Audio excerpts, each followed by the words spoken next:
नमस्कार ओडिशा शुभ सकाळ। आज हूँ अक्टोबर मास 18 तारिख शनिवार। स्वागत करुच्ची ओडिया टेक न्यूज आउ गोटे नुआ भिडियो को। आज भिडियोटी आपन बहुत गुरुत्वपूर्ण होगा जाऊँगी, तेणु भिडियोटी को शेष पर्यंत देखूँ और आपण भल पाइबा स्वरूप भिडियोटी को लाइक कर चैनल को सब्सक्राइब कर दिंतु। चलतु जीवा आज दिनकर किसी गुरुत्वपूर्ण खबर आड़ को। जिओर सबुठार सस्ता प्लान 895 टंकार 11 मास पर्यंत मिल कॉलिंग डाटा और एसएमएस सर्विस। रिलायंस जिओर पोर्टफोलियो रे अनेक प्रकार रिचार्ज प्लान मिलता है। कंपनी तरफ सस्ता महंगा एकाधिक ऑप्शन ऑफर करा जायता है। सेथि मध्य किसी खास प्लान मध्य रही था। यही प्लान रो फायदा उठाइबा ग्राहक माने कम दाम रे अधिक बेनिफिट हासिल करथांती। एहा मध्य जिओ आनी देछि सबुठार सस्ता प्लान। एथिरे ग्राहक माने 895 टंकार 11 मास पर्यंत कॉलिंग डाटा और एसएमएस सर्विस पाई परिबे।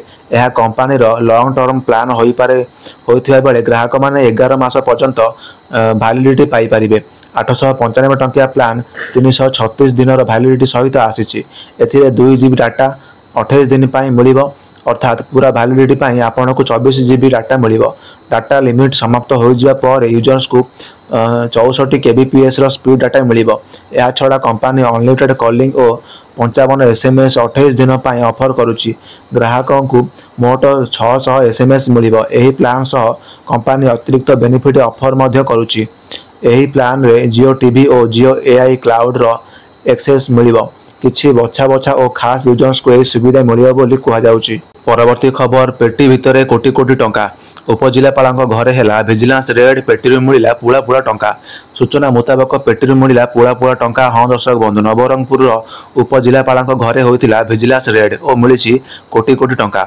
आपड़ देखिपे 6 गोटी पेटी मिली कोटी कोटी टंका। अनुमान करा गोटे पेटी 20 लाख रु कम नथिबो।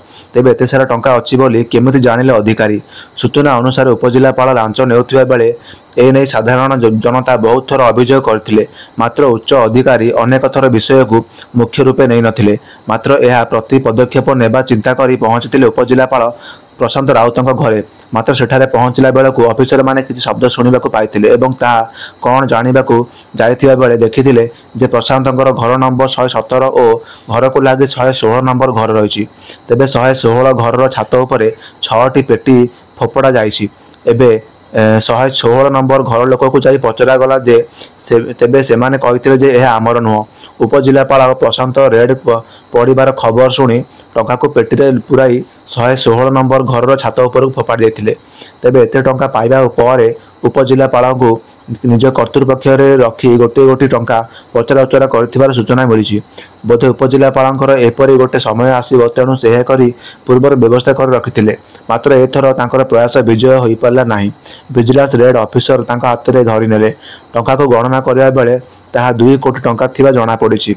यह केवल मिलता पेटीर गणना जदि प्रशांत राउतर संपत्ति गणना करा जाए तेबे केते बाहरिबो ए नै पुलिस तदारख जारी रखी। परवर्ती खबर, रूस ठारू तेल किणा प्रसंग उपर जवाब रखिला भारत। रूस ठारू तेल किणा प्रसंग उपर भारत तार जवाब रखिला। ट्रम्प दाबी को नहीं केंद्र सरकार कहले देशर उपभोक्ता स्वार्थ रक्षा को दिज्व अग्राधिकार। हाँ दर्शक बंधु, पुणी अमेरिका राष्ट्रपति विभ्रांत बयान समस्त को आश्चर्य करिछि। रूसिया ठारू भारत तेल किणवा बंद करियो बोली दाबी करिसेंति डोनाल्ड ट्रम्प। व्हाइट हाउस रे एक कार्यक्रम रे ट्रम्प कहते मोदी तांको व्यक्तिगत भाव में प्रतिश्रुति देइछंती जे भारत अति शीघ्र रूसिया ठारू तेल आमदानी बंद करिवो। रूसिया आर्थिक भाव में एक घरी क्रिया करने दिगरे यह एक बड़ पदक्षेप बोली वर्णना करिसेंती ट्रम्प। तेबे किसी प्रक्रिया पाई यह निष्पत्ति तुरंत निया जाई पारिबो नाही, किंतु यह हेबो बोली ट्रम्प कहते। एथिसह मोदी को बंधु और महान नेता कही प्रशंसा करिसेंती ट्रम्प। या परे से चीन उपर यही भली पदक्षेप नेबाई चाप पकाइबे बोली कहते। गत मासरे रूसिया भारत को तेल रप्तानी दैनिक 1.62 नियुत बैरेल को वृद्धि पाइथिला, जहाँ भारतर समुदाय तेल आमदानी प्राय 1/3 थिला। रूसिया तेल आमदानी पाई भारत उपरे अतिरिक्त 25% टैरिफ लगाइथिला ट्रम्प। फल भारतीय सामग्री उपरे एबे 50% शुल्क आदाय करुछि अमेरिका। परवर्ती खबर, हैदराबाद रे चांचल्य, ओडिशा शिक्षयित्री को दुष्कर्म पर हत्या। हैदराबाद रे घटी चांचल्यकर घटना। ओडिशा रे जने महिला को दुष्कर्म पर हत्या कर अभियोग आसी।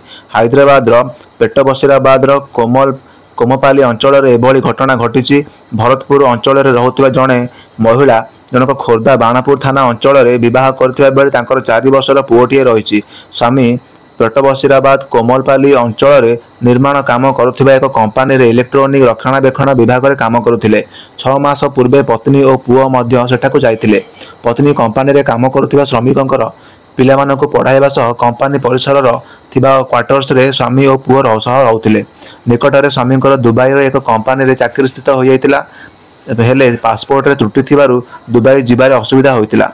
पासपोर्ट रे नाम संशोधन करने पाई स्वामी तांका पुओ को नहीं गत शनिवार हैदराबाद रु बाहरी रविवार दिन भुवनेश्वर रे पहुंचीथिले। हेले गतकाली राति रे कंपानी कर्मचारी तांको फोन करी पत्नी असुस्थ थिबा जणाइथिले। स्वामी अन्य कोनोसी उपाय न पाई गुरुवार सकाळ भुवनेश्वर रु विमान जोगे हैदराबाद जाइथिले। सेठारे पहुंचीबा बेले पत्नीकर मृत्यु घटिथिबा देखिबाकू पाइथिले। घोषणा है युक्त 2 परीक्षा तारीख आसंता फेब्रुआरी 15 तारीख रु 25 तारीख भितर हेब युक्त 2 परीक्षा। डिसेम्बर 15 सुधा मिलिबो एडमिट कार्ड। इंटरनल परीक्षा डिसेम्बर 22 रु 31 भितर हेब। जे माने एही समय रे इंटरनल देई परिबे नाही से माने जनवरी 10 रु 15 तारीख भितर इंटरनल परीक्षा देबा पई आउ एक सुजोग पाइबे। जनवरी 2 रु 15 तारीख जाए हेब प्रैक्टिकल परीक्षा। X regular form fill up October 13 रु नवेम्बर 22 तारीख जाए चलिबो। सही परी आसंता अक्टोबर 20 रु नवेम्बर 22 तारीख जाए रेगुलर पिलांकर फॉर्म फिलअप हेबो। नवेम्बर 29 सुधा परीक्षा सेंटर रे लागिबो सीसीटीवी कैमेरा। एथर नुआ 89टी परीक्षा सेंटर रे अपग्रेड स्कूल हेबो। आ समुदाय 1349 सेंटर रे हेबे युक्त 2 परीक्षा। एथर नुआ करी प्रोविजनल सर्टिफिकेट को डिजिटल करा जिवो। एने उच्च माध्यमिक परिषद सूचना दैछंती। परवर्ती खबर जनगणना पाई केंद्र सरकारंकर प्रस्तुति नवेम्बर मासरु नागरिकों को एही सब तथ्य दाखल करिबा पाई निर्देश दिया जायछि। केंद्र सरकार जनगणना 2027 पाई प्रक्रिया आरंभ करिसंती। नागरिक माने नवेम्बर 1 रु 7 मध्य रे डिजिटल माध्यम रे निजर व्यक्तिगत तथ्य दाखल करि पारिबे बोली घोषणा करा जायछि। शुक्रवार जारी एक गेजेट विज्ञप्ति रे रजिस्ट्रार जनरल तथा जनगणना कमिशनर मृत्युंजय कुमार नारायण कहते जनगणना 2027 प्रथम पर्याय अर्थात गृह तालिका और गृह जनगणनार पाक परीक्षण बा प्री टेस्ट नवेम्बर 10 रु 30 2025 मध्य समस्त राज्य और केन्द्रशासित अंचल निर्दिष्ट नमूना अंचल रे करा जिवो। एही परीक्षण पाई गृह मंत्रालय जनगणना आईन 1948 धारा 17A अधीन रे व्यवस्था संप्रसारित करिछि। एही पाक परीक्षण जनगणनार कार्यकारिता त्रुटि चिन्हित और पद्धति उन्नतीकरण पाई करा जिवो। जनगणना 2027 एप्रिल 1 2026 रु फेब्रुआरी 28 2027 मध्य रे 2टी पर्याय करा जिवो। प्रथम रे गृह तालिका और द्वितीय रे जनगणना आउ यह भारतर प्रथम डिजिटल जनगणना हेबो जेउथिरे प्रथम थर पाई नागरिकंकर जाति तथ्य ग्रहण करा जिवो। परवर्ती खबर जम्मू रे 3 ओडिया तीर्थयात्री दुर्घटना रे मृत्यु आसुची मृतदेह। जम्मू काश्मीर स्थित मां वैष्णोदेवी दर्शन करने जाइथिबा बेले 4 जण ओडिया तीर्थयात्री जम्मू कटरा ठारे सड़क दुर्घटनार शिकार होइछंती। सेथि मध्यरु 3 जण ओडिया तीर्थयात्री मृत्युवरण करिसंती। मृत तीर्थयात्री हेउछंती सुवर्णपुर जिलार विचित्र कुमार साहू, जोगेंद्र मटारा एवं कविता साहू। चतुर्थ तीर्थयात्री सुवर्णपुर जिलार स्नेहलता मटारी जे कि गुरुतर भावे आहत होई जम्मू स्थित एक चिकित्सालय रे चिकित्सा हेउछंती। नुआदिल्ली स्थित ओडिशा सरकारंकर मुख्य आवासिक आयुक्तंक कार्यालय, ओडिशा परिवार निर्देशालय और सुवर्णपुर जिला प्रशासन मिलित सहयोग में मृतवरण करथिबा 3 जण तीर्थयात्री मृत्यु शरीर ओडिशा को फेराई आनिबा पाई पदक्षेप ग्रहण करा जायछि। एथिसह जम्मू रे चिकित्सित हेउथिबा आहत तीर्थयात्री को समस्त प्रकार सहयोग प्रदान करा जाउछि। परवर्ती खबर दीपावली पूर्व बढ़िला सरकारी कर्मचारी महंगा भत्ता। दीपावली पूर्व बढ़िला सरकारी कर्मचारी महंगा भत्ता 3% वृद्धि करिसंती राज्य सरकार। एणिकी राज्यर समस्त सरकारी कर्मचारी 55% परिवर्ते 58% महंगा भत्ता पाइबे। 2025 जुलाई 1 रु यह पिछला भाव लागू हेबो। वर्धित महंगा भत्ता अक्टोबर मास दरमारे मिलिबो। केवल सरकारी कर्मचारी नुहंती पेंशनभोगींकर टीआई रे मध्य 3% वृद्धि करिसंती राज्य सरकार।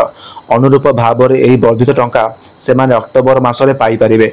एहा द्वारा राज्यर प्राय 8 लाख सरकारी कर्मचारी एवं पेंशनभोगी उपकृत हेबे। परवर्ती खबर नुआपड़ा उपनिर्वाचन प्रचार पाई 52 जण नेता नियोजित कले नवीन। आगामी नुआपड़ा निर्वाचन प्रचार पाई दलर सुप्रीमो नवीन पट्टनायक 52 जण बिजेडी नेता नियोजित करिसंती। बिजेडी सभापति तथा पूर्वतन ओडिशा मुख्यमंत्री नवीन पट्टनायक आज जारी करथिबा बिजेडी कार्यालय ऑर्डर रे यह घोषणा करिसंती। तालिका नुआपड़ा ब्लॉक पाई 18 जण, नुआपड़ा एनएससी पाई 8 जण, कोमोना ब्लॉक पाई 18 जण और खरियार रोड एनएससी पाई 8 ଜଣ ନେତାଙ୍କୁ ନିୟୋଜିତ କରାଯାଇଛି। ତାଲିକାରେ ନିରଞ୍ଜନ ପୂଜାରୀ, ସଞ୍ଜୟ ଦାସ ବର୍ମା, ଅରୁଣ ସାହୁ, ପ୍ରତାପ ଜେନା, ଦିବ୍ୟଶଙ୍କର ମିଶ୍ର, ପ୍ରତିରଞ୍ଜନ ଘରୋଇ, ଧ୍ରୁବ ସାହୁ, ମନୋହର ରାନ୍ଧାରୀ, ପ୍ରଦୀପ ଦିଶାରୀ ଏବଂ ତୁଷାରକାନ୍ତି ବେହେରାଙ୍କର ସମେତ ଅନ୍ୟମାନେ ସାମିଲ ଅଛନ୍ତି। ପରବର୍ତ୍ତୀ ଖବର, ଯଦି ଆୟୁଷ୍ମାନ କାର୍ଡର ଲିମିଟ୍ ସରିଯାଏ ତେବେ ଆପଣ କିପରି ଚିକିତ୍ସା ପାଇପାରିବେ ଜାଣନ୍ତୁ ଏହାର ଗୁରୁତ୍ୱପୂର୍ଣ୍ଣ କଥା। ସ୍ୱାସ୍ଥ୍ୟ ପ୍ରତ୍ୟେକ ବ୍ୟକ୍ତିଙ୍କର ଜୀବନର ଏକ ଗୁରୁତ୍ୱପୂର୍ଣ୍ଣ ଅଂଶ। ଯେତେବେଳେ କେହି ହଠାତ୍ ଅସୁସ୍ଥ ହୋଇଯାଆନ୍ତି ଚିକିତ୍ସା ପାଇଁ ବହୁତ ଟଙ୍କା ଖର୍ଚ୍ଚ ହୋଇପାରେ। ଏପରି ପରିସ୍ଥିତିରେ ସରକାରଙ୍କର ଆୟୁଷ୍ମାନ ଭାରତ ଯୋଜନା ଲୋକଙ୍କୁ ମାଗଣା ଚିକିତ୍ସା ଯୋଗାଇଥାଏ, ଯାହା ସେମାନଙ୍କୁ ଆର୍ଥିକ ବୋଝରୁ ମୁକ୍ତି ଦେବାରେ ସାହାଯ୍ୟ କରେ।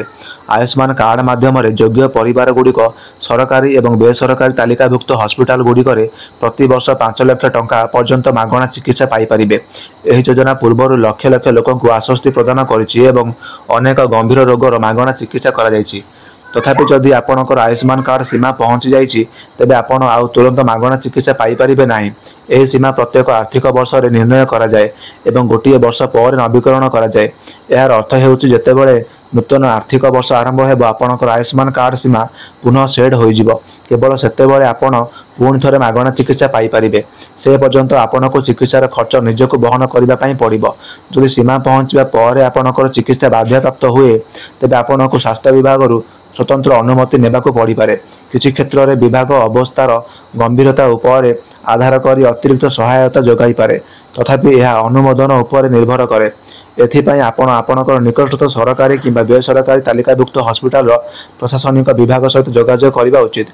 ସେମାନେ ଆପଣଙ୍କୁ ଅନୁମତି ପାଇବାର ପ୍ରକ୍ରିୟା ଏବଂ ଆପଣଙ୍କର ଆବଶ୍ୟକୀୟ କାଗଜପତ୍ର ନିର୍ଣ୍ଣୟ କରିବାରେ ସାହାଯ୍ୟ କରିବେ। ମନେ ରଖନ୍ତୁ ଯେ ଆୟୁଷ୍ମାନ କାର୍ଡ ସୀମା ଏବଂ ନବୀକରଣ ସମ୍ବନ୍ଧୀୟ ସୂଚନା ରାଜ୍ୟ ଅନୁସାରେ ବିଭିନ୍ନ ହୋଇପାରେ। ତେଣୁ ସଠିକ୍ ସୂଚନା ପାଇଁ ଆପଣ ଜିଲ୍ଲାର ସ୍ୱାସ୍ଥ୍ୟ ବିଭାଗ କିମ୍ବା ହସ୍ପିଟାଲର ଆୟୁଷ୍ମାନ ହେଲ୍ପଡେସ୍କ ସହିତ ଯୋଗାଯୋଗ କରିବା ଅତ୍ୟନ୍ତ ସୁବିଧାଜନକ ହେବ। ପରବର୍ତ୍ତୀ ଖବର, ସୋମବାର ଦୀପାବଳି ଛୁଟି ଘୋଷଣା କଲେ ରାଜ୍ୟ ସରକାର। ଆସନ୍ତା ସୋମବାର ବା 2025 ଅକ୍ଟୋବର 20 ତାରିଖରେ ଦୀପାବଳିରେ ଓଡ଼ିଶାରେ ଛୁଟି ହେବ। ଦୀପାବଳି ଛୁଟି ନେଇ ରାଜ୍ୟ ସରକାରଙ୍କର ଘୋଷଣା କରିଛନ୍ତି। ଦୀପାବଳି ପାଳନ ନେଇ ପୂର୍ବରୁ ମୁକ୍ତିମଣ୍ଡପରେ ଘୋଷଣା ହୋଇଛି। ଶ୍ରୀମନ୍ଦିରରେ ଆସନ୍ତା 20 ତାରିଖ ଦିନ ଦୀପାବଳି ଓ ପ୍ରସାଦ ଆୟୋଜନ ହେବ ବୋଲି ମଧ୍ୟ କୁହାଯାଇଛି। ତେବେ ଲୋକଙ୍କ ମଧ୍ୟରେ ଦୀପାବଳି ପାଳନ ଓ ଛୁଟି ନେଇ ଦ୍ୱନ୍ଦ୍ୱ ରହିଥିଲା।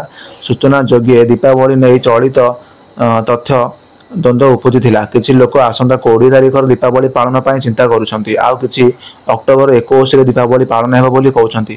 20 ତାରିଖ ଦିନ ଦୀପଦାନ ଓ ପ୍ରସାଦ ପାଳିବାକୁ ମୁକ୍ତିମଣ୍ଡପ ପଣ୍ଡିତ ସଭା ପକ୍ଷରୁ କୁହାଯାଇଛି। ସରକାର 21 ତାରିଖ ପରିବର୍ତ୍ତେ 20 ତାରିଖରୁ ଛୁଟି ଘୋଷଣା କରିବାକୁ ଦାବି କରିଛନ୍ତି। ପରବର୍ତ୍ତୀ ଖବର, ସ୍କୁଲ ଭିତରେ ପ୍ରେମ କରୁଥିଲେ ପ୍ରଧାନ ଶିକ୍ଷକ, ଗାଁ ଲୋକ ଧରିଲେ ଚପଲ ମାଳ ପିନ୍ଧାଇଲେ। ତ ନମସ୍କାର ବନ୍ଧୁଗଣ, ସୂଚନା ମୁତାବକ କ୍ଲାସ ଭିତରେ ପ୍ରେମ କରୁଥିଲେ ପ୍ରଧାନ ଶିକ୍ଷକ, ଧରିଥିଲେ ଗ୍ରାମବାସୀ ଓ ଚପଲ ମାଳ ପିନ୍ଧାଇ କଲେ ସମ୍ମାନ। ହଁ ଦର୍ଶକ ବନ୍ଧୁ, ଏହି ଘଟଣାଟି ହେଉଛି ସୁନ୍ଦରଗଡ଼ ଜିଲ୍ଲା ବଲାଙ୍ଗୀର ଥାନା ଅନ୍ତର୍ଗତ କଣ୍ଡିଆ ବାହାଲ ସେବା ଆଶ୍ରମରେ। କଣ୍ଡିଆ ବାହାଲ ସେବା ଆଶ୍ରମର ଭାରପ୍ରାପ୍ତ ପ୍ରଧାନ ଶିକ୍ଷକ ରୋହିତ କୁମାର ଆଇନଙ୍କର ଦୀର୍ଘ 2 ବର୍ଷ ହେଲା ରୁଷିଆଙ୍କ ସହ ଅନୈତିକ ସମ୍ପର୍କ ରଖିଥିଲେ। ତେବେ ଏହା ସମ୍ପର୍କରେ ଗ୍ରାମବାସୀମାନେ ପୂର୍ବରୁ ଜାଣିଥିଲେ ଓ ଉଭୟଙ୍କୁ ଚେତାବନୀ ଦେଇଥିଲେ। ଅନେକ ଥର 2 ଜଣଙ୍କୁ କୋଠରୀରୁ ଉଦ୍ଧାର କରି ବୁଝାଇଥିଲେ ଓ ସ୍କୁଲ କମିଟି ମଧ୍ୟ ସେମାନଙ୍କୁ ବଦଳିବାର ଏକ ଅବସର ଦେଇଥିଲେ। ମାତ୍ର ଗତ ଗୁରୁବାର ଠାରୁ ବିଦ୍ୟାଳୟ ଖୋଲାଯାଇଥିଲା ଓ ଏହାକୁ ସଠିକ୍ ଅବସର ମନେକରି ପ୍ରଧାନ ଶିକ୍ଷକ ପୁଣ୍ୟବର ରାମଲୀଳା ଆରମ୍ଭ କରିଥିଲେ। ଏବେ ସୋସିଆଲ ମିଡ଼ିଆରେ ଉଭୟଙ୍କର ପ୍ରେମ କଥାବାର୍ତ୍ତା ହେଉଥିବା ଭିଡ଼ିଓ ବେଶ୍ ଭାଇରାଲ ହେଉଛି। ସ୍କୁଲ ଖୋଲିବା ପରେ ଗତ ଶୁକ୍ରବାର ଦିନ ପୁଣି ଥରେ ପ୍ରଧାନ ଶିକ୍ଷକ ଓ ମହିଳାଙ୍କର ଅନୈତିକ ସମ୍ପର୍କକୁ ଦେଖି ଗ୍ରାମ ଲୋକେ ସେମାନଙ୍କୁ କୋଠରୀରୁ ଉଦ୍ଧାର କରି ପୋଲିସ ଥାନା ଅଭିଯୋଗ ଦାଖଲ କରିଥିଲେ। ଗ୍ରାମ ଲୋକମାନେ ପ୍ରଧାନ ଶିକ୍ଷକଙ୍କୁ ଚପଲ ମାଳ ପିନ୍ଧାଇ ଗାଁ ସାରା ବୁଲାଇଥିଲେ। ଭିଡ଼ିଓରେ ସ୍ପଷ୍ଟ ରୂପେ ଦେଖାଯାଉଛି ଯେ ପ୍ରଧାନ ଶିକ୍ଷକ ତାଙ୍କ ଗଦିରେ ମହିଳାଙ୍କୁ ବସାଇ ପ୍ରେମ ବାର୍ତ୍ତାଳାପ ହେଉଥିଲେ। ଏହାକୁ ଦେଖି ଗ୍ରାମ୍ୟ ଲୋକ ପ୍ରଧାନ ଶିକ୍ଷକଙ୍କୁ ଧରି ଗାଁ ସାରା ବୁଲାଇ ପୋଲିସ ଥାନା ନେଇଥିଲେ। ମହିଳା ଜଣକ କହୁଛନ୍ତି ଯେ ସେ ଖାତା ନେବାକୁ ଆସିଥିଲେ ଓ ସେହି ବିଷୟରେ ଉଭୟ କଥା ହେଉଥିଲେ। ମାତ୍ର ଗ୍ରାମବାସୀ କହିଲେ ଏହା ପୁରୁଣା ମାମଲା ଅଟେ। ଏହି ଘଟଣା ହେଲା ପରେ ପ୍ରଧାନ ଶିକ୍ଷକ ସ୍କୁଲ ଆସିବା ବନ୍ଦ କରିଦେଇଛନ୍ତି, କିନ୍ତୁ ରୁଷିଆ ମହିଳା ସ୍କୁଲ ଆସୁଛନ୍ତି। ତା ଅତ୍ୟାଧୁନିକ ଶିକ୍ଷକମାନଙ୍କର ଏପରି କାମଗୁଡ଼ାକ ଆଗାମୀ ଭବିଷ୍ୟତ ଉପରେ କୁପ୍ରଭାବ ପକାଇଥାଏ। ତେଣୁ ଏହା ପ୍ରତି ସଚେତନ ହେବା ନିହାତି ଆବଶ୍ୟକ।